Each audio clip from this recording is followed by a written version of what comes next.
Direct News TV. German gunman kills 6 at Hamburg Jehovah's Witness Hall. Hamburg, Germany, AP. A gunman stormed a service at his former Jehovah's Witness Hall in Germany, killing 6 people before taking his own life after police arrived, authorities in the port city of Hamburg said Friday. Police gave no motive for Thursday night's attack. But they acknowledged recently receiving an anonymous tip that claimed the man identified as the shooter showed anger toward Jehovah's Witnesses and might be psychologically unfit to own a gun. 8 people were wounded, including a woman who was 28 weeks pregnant and lost the baby. Chancellor Olaf Scholz said the death toll could rise.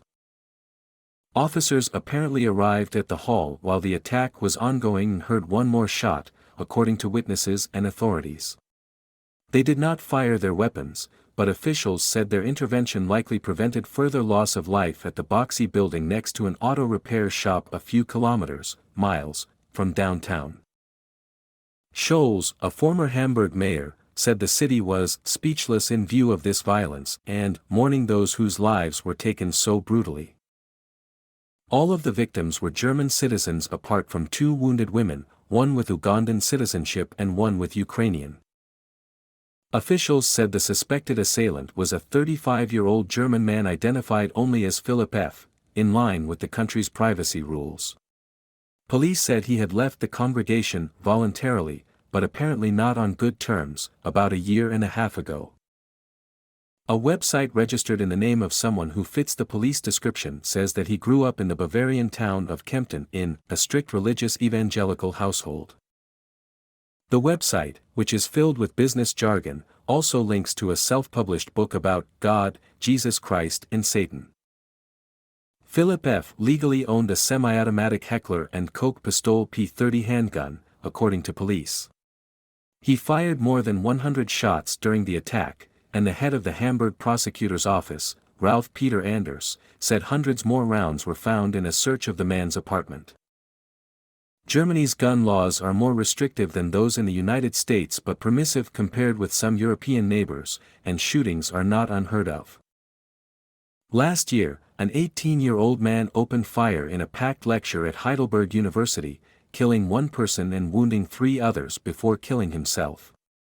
In 2020, the nation saw 2 high-profile shootings, one that killed 6 people and another that took 9 lives. In the most recent shooting involving a site of worship, a far-right extremist attempted to force his way into a synagogue in Halle on the Jewish holy day of Yom Kippur in 2019.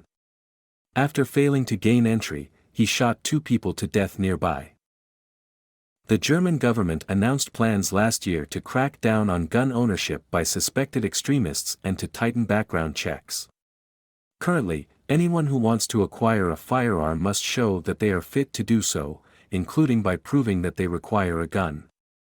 Reasons can include being part of a sports shooting club or being a hunter.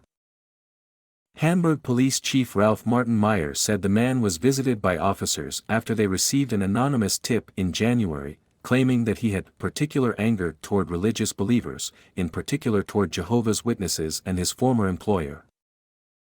Officers said the man was cooperative and found no grounds to take away his weapon, according to Meyer.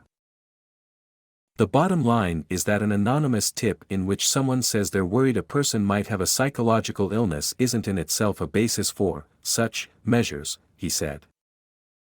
Germany's top security official laid a wreath of flowers outside the hall to commemorate the victims and thanked police before taking questions from reporters. Asked whether the attack could have been prevented, Interior Minister Nancy Faeser said it was necessary to wait for the investigation to conclude, but she acknowledged that changes were needed in the way background checks are conducted and information is exchanged between authorities. She said a bill now making its way through the legislative process would require gun owners to undergo psychological tests.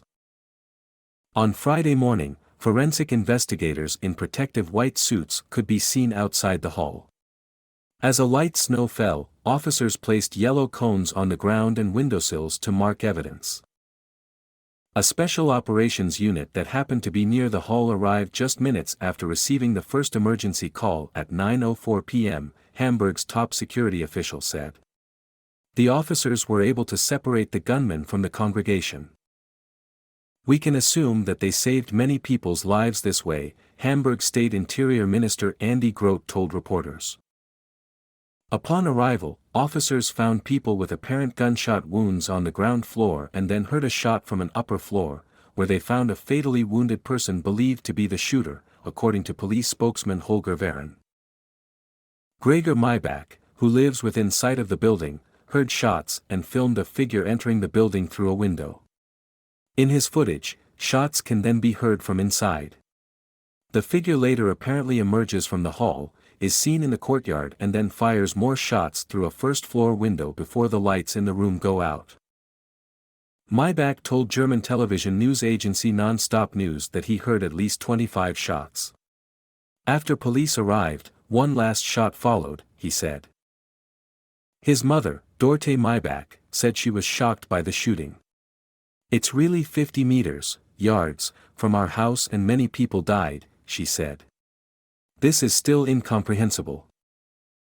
Jehovah's Witnesses are part of an international church founded in the United States in the 19th century and headquartered in Warwick, New York. The church claims a worldwide membership of about 8.7 million, with about 170,000 in Germany.